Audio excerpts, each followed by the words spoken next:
The program is State Affairs. I am Edmund Obilo. My guest on this part of the show is the General Secretary of Afenifere, Chief Sola Ebiseni. Sir, it's good to have you on State Affairs. Thank you, Edmund. Let's start by looking at Afenifere's endorsement of the presidential candidate of Labour Party, Peter Obi. Right. What informed that endorsement? Thank you very much, Edmund. Afenifere, to start with, is a socio-political organization and is an embodiment of the principles of the Awolowo School of Thought. At the very beginning of the organization in 1951, the founders of Afenifere, led by Obafemi Awolowo, have clear-cut philosophy on how best to run Nigeria as a federation of ethnic nationalities. And that is reflected through the adoption of federalism as the best form of government to run Nigeria as a country of ethnic nationalities that had existed for ages. When Afenifere started, the members were not understood by so many Nigerians who described Afenifere founders as separatists, as Pakistanists, as secessionists, whatever name. But invariably, Nigeria came to terms with the reality that it is only as a federation that Nigeria could better be run. And otherwise, all through the times, Nigeria has gone ahead trying to see the best way by which these various groups can be categorized for the purpose of governance. And so we today have a six-zonal structure, 3 in the north, 3 in the south. Afenifere, like I told you, is a socio-political organization. We do not claim to be neutral. We do not claim to be apolitical. But we have the courage of our conviction that Nigeria can only be run in a peaceful manner where there is inclusiveness and sense of belonging. And so, since the beginning of the 1999 Fourth Republic experiment, the South and Southwest specifically had the taste of the presidency through Obasanjo. It moved to the north, and Yar'Adua had it. Unfortunately, Yar'Adua couldn't complete his term, so Jonathan of the South had it. It went back to the north, and in the last 4 years, Muhammad Buhari of the north has had it. The agitation that the north can no longer, after 8 years of Buhari, hold on to the presidency of Nigeria was louder or loudest in the south. And it brings about the resolution of the southern governors. And the southern governors, as early as February or thereabout, last year, 2021, says they converged in Asaba and said the presidency could no longer stay in the north on the basis of equity and fairness. So the Southern and Middle Belt Leaders Forum, comprising of the Middle Belt Forum, Ohaneze Igbo, Afenifere, and the Pan Delta Forum, came together and said, yes, we saw reason in what the Southern governor said. And in every of our meetings, we came and resolved that, yes, the presidency should come south. And on the basis of equity, equity is an unruly horse. Once you mount it, it cannot be abridged. Once you mount it, it cannot be stopped until it has achieved its end, which is justice. When the presidency now comes to the South, as we have agitated, in the South, Afenifere is convinced, notwithstanding ethnic interest, that the best way to have equity is for the presidency to go to the Southeast. And we have said, we are not unmindful that we have people from different parts of the South clamoring for it. We look at the person of Peter Obi of the Labour Party. Among all the contestants from the Southeast, and we said, from verifiable records of his 8 years as governor of Anambra State, the cat fits in most suitably. Did Afenifere take into consideration that a prominent son of Yoruba land, Bola Ahmed Tinubu, is also vying for the presidency under the ruling APC? Oh yes. Oh yes. We took all of this since 29th of July 2021. Afenifere debated the issue of where Nigeria should go in 2023 for regular monthly meeting conveyed in the best tradition of the organization. And I'm the most competent person to tell you this as the Secretary General of the organization and the custodian of his secretariat and documents. So it was widely debated, sometimes acrimoniously. Let me tell you something, Edmund, that I am a PDP chieftain. I have contested the election for the governorship of Ondo State twice on the platform of the PDP. I've been commissioner 3 times, different governments in Ondo State. I was a member of the 2014 National Conference, appointed or selected by the president. And in 2019, I was the returning officer, the State Ondo State returning officer for PDP during the presidential election, for which our state gave Atiku 35,000 votes edge over the APC. But when it comes to issue of equity in the Federation of Nigeria, partisan interest, ethnic interest takes a second place. We are not unmindful of the fact that a prominent Yoruba son is in this race. If it is the turn of the Yoruba, like Afenifere fought in the Nadeko. Nadeko was initiated by Afenifere. We granted Nigeria that Nigeria had no choice than to concede in 1999 to Yoruba, head or tail.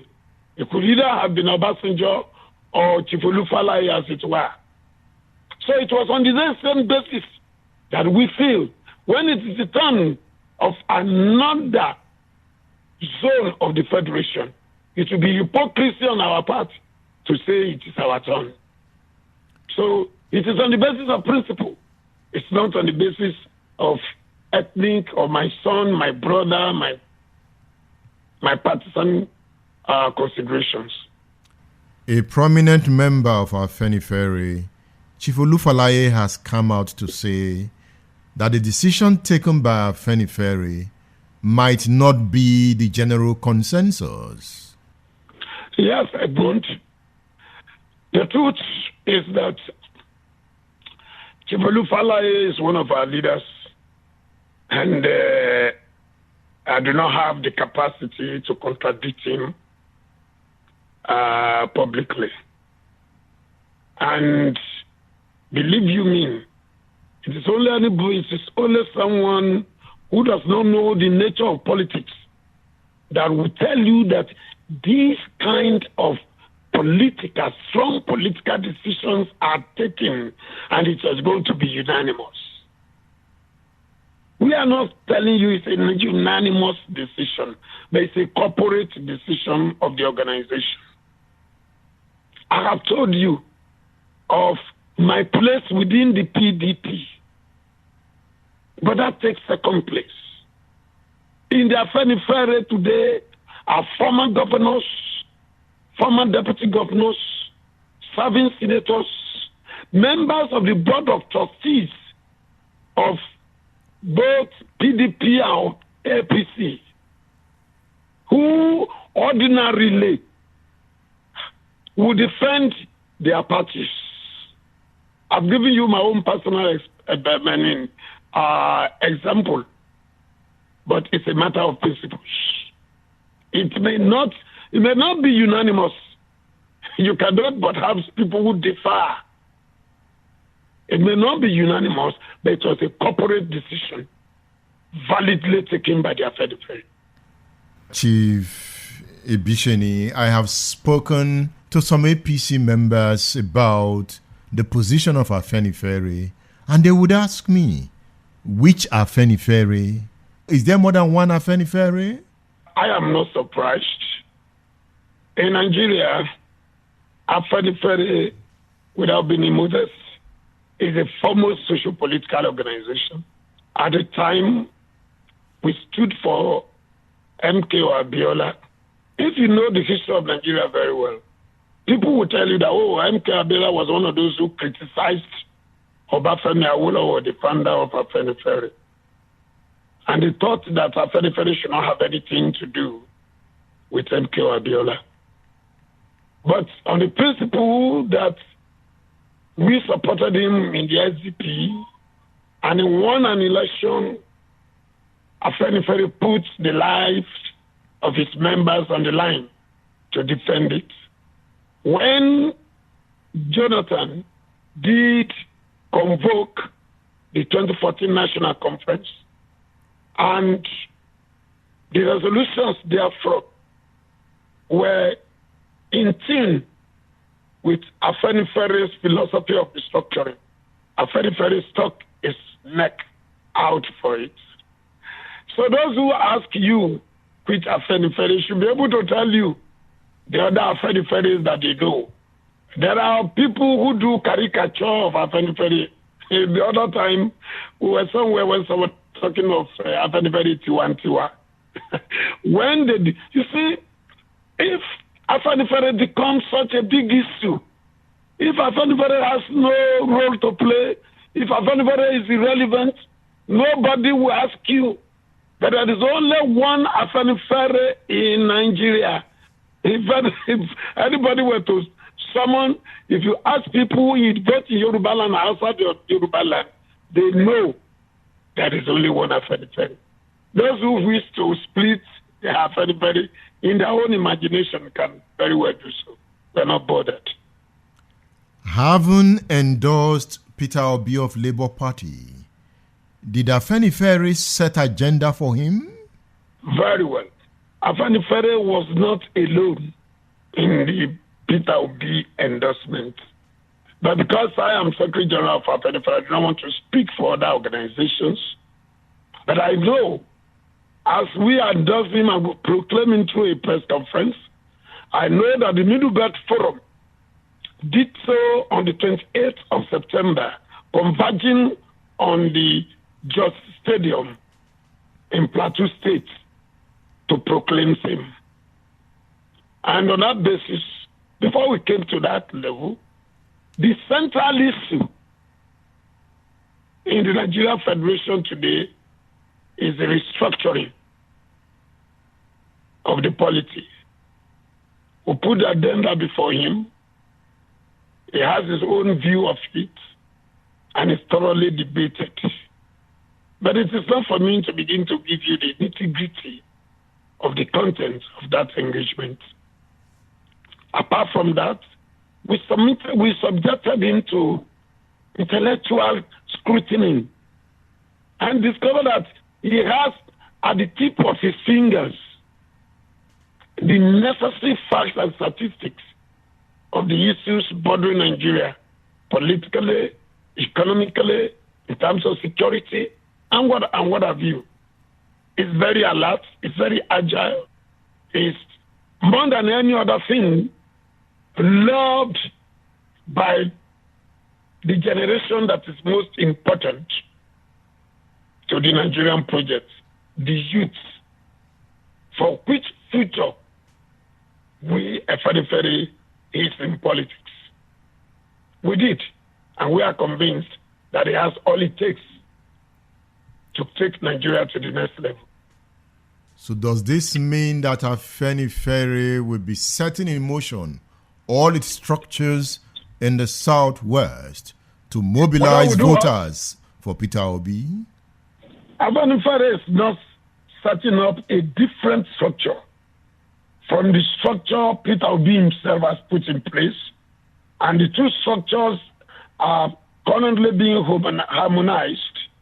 The structure of the Labour Party that existed, in whatever form you could call it, the new structure of the campaign council or campaign organization of Peter Obi, Afenifere's entrenched and formidable structure in all, not only in the Southwest 6 states, including Kogi and Kwara, will be put behind, will be part of the Peter Obi for president structure.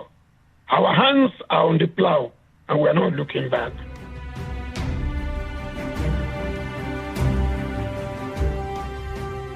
Are you hopeful that Peter Obi is the next president of Nigeria? That is our hope, our prayer, and the way to go for Nigeria to be peaceful, for every segment or every zone of Nigeria to have a sense of belonging. And that is paramount in our consideration for picking him in the first place. Are you using this opportunity to call on the sons and daughters of Yoruba land to vote Peter Obi come 2023? Oh, very well. Oh, very well. We are saying we have brought not only to Yoruba land, to Nigerians, for everywhere that you can be heard, a formula for us to live together, for us to be in peace. I will give you an example, Edmund. You have heard of the Yoruba nation agitation. You will never see Afenifere at any time come against the Yoruba nation agitation. Because we know that if all avenue to have a restructure and all-inclusive country, Nigeria fails, then to your tents, we will only live as a country where everybody will have a sense of belonging, as a country where we will not say Nigeria exists only for Yoruba, Nigeria exists only for Fulani. Look at the trajectory, my brother. Yoruba was in 1999. Let me tell you, Jonathan was an accident. Jonathan was an accident. Yoruba was in 1999 to 2007. He went to Fulani. Jonathan came as an aberration. He came back. He went to Fulani. When he got to Fulani, Yoruba had the vice president. And now he comes back to the south. Yoruba is agitating for it. Will Nigeria survive as a Yoruba Fulani rotated leadership? Will we survive as a nation? I speak to you as a lawyer. And I was discussing with some people recently. One of the areas that people fight to their last blood in Yoruba land is chieftaincy. It is my ruling house. It is the turn of your ruling house. Initially, all of us were born by the same father. But because we have different mothers, in the same kingdom go to all our courts. Oh, it is the turn of my ruling house. In Yoruba land, when it is the turn of my ruling house to produce the order of my village, and you want to take it out of turn, the village will be set on fire. It is the same principle. It is the same principle we are saying. If you cannot allow your own brother of the same blood through the king who founded your community to take your turn when it is the turn of your ruling house, man, it will be unjust for you to say it is your turn when you know that it is the turn of the Igbo. That is exactly what we are saying. When the North felt it was their turn in 2015, they used Boko Haram, they used whatever they could. They grounded Nigeria. The Yorubas grounded Nigeria in 1999. So much that Nigeria had no choice through Nadeko than to concede the leadership to either Falai or Obasanjo. Why will it be the turn of another group? And you will say, it is still our turn. It is the turn of the Southeast. Let us live in peace in a matter of give and take. That's our Afenifere position. And we enjoyed all Yoruba people. We have never been known to be selfish. We are Omoluabi. We have never been known to grab what does not belong to us. We are not saying this because we love our son or anybody less. We are saying this because we feel life will continue. It's just 8 years of presidency. The world will not come to an end. But if we have a peaceful place where you can do your trading, where you can go to your farm, where you can do your business in a peaceful atmosphere because everybody feels belonging, is that not good for all of us? That is Afenifere's position. Chief Ebiseni, before you go, yes. You just raised an issue I want to interrogate. Yes. Yorubas almost brought the country down before 1999 and they got the presidency. Yes. You talked about the North using Boko Haram to hold the country to ransom, and Buhari got the presidency. Yes. Could that be the reason there is violence in the Southeast and IPOB is being accused? Is it a ploy by the East to get the presidency? Thank you, Edmund. Is there any part of Nigeria today where there is no violence? Is violence peculiar to the Southeast?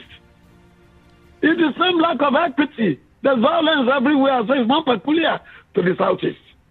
But if the Southeast says, we want to go, please conduct a referendum for us to leave Nigeria. We do not feel belong here. We do not have a sense of belonging here. And you say, oh, you will not go. You are part and parcel of this federation. You fought them in a civil war. And thereafter you now say, yes, you will still not go. And why you hold them down?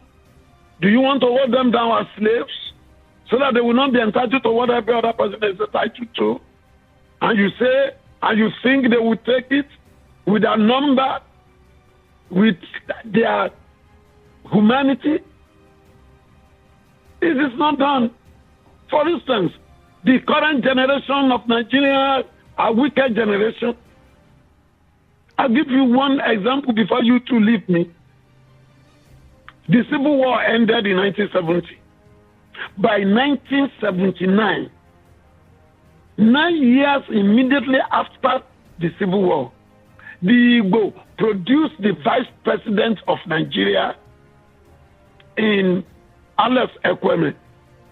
If Buhari had not staged the coup of 1983, and Shagari has completed his second term, the chance was that Alex Ekweme would have been president of Nigeria, say by 1987.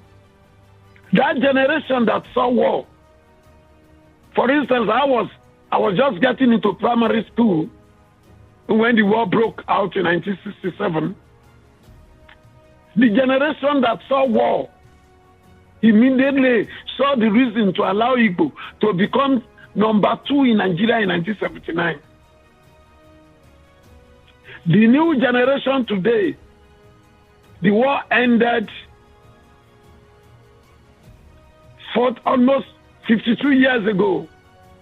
This generation is saying that Igbo cannot be trusted.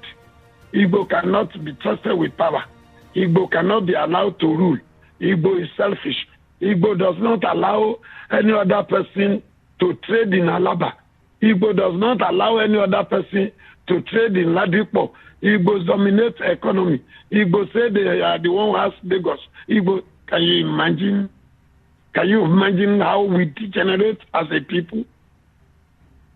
So what I'm saying, and without missing words, is that if you will not allow Igbo to have a nation of their own, will it be fair for you to make them slaves in the nation you are forcing them to be? And if they refuse, and they begin to agitate, and they begin to fight war,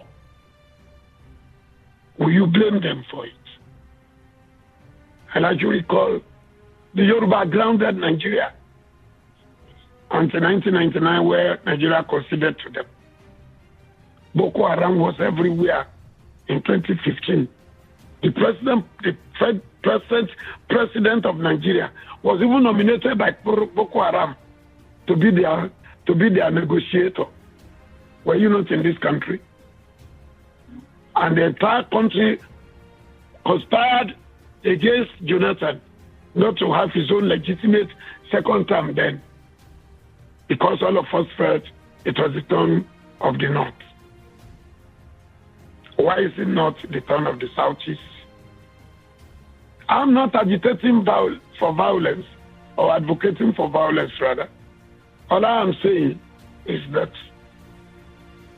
violence begets violence.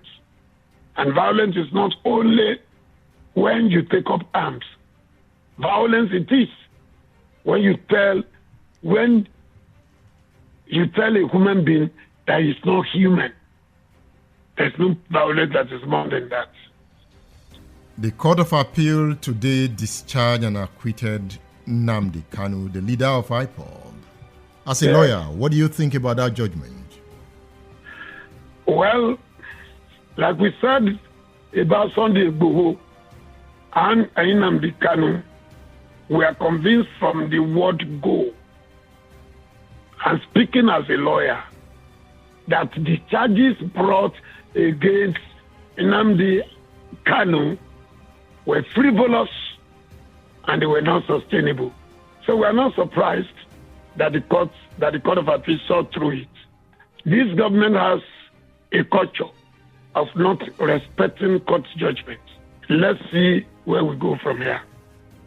Chief Sola Ebiseni, thank you for featuring on State Affairs. Thank you, Edmund. It's my pleasure being with you.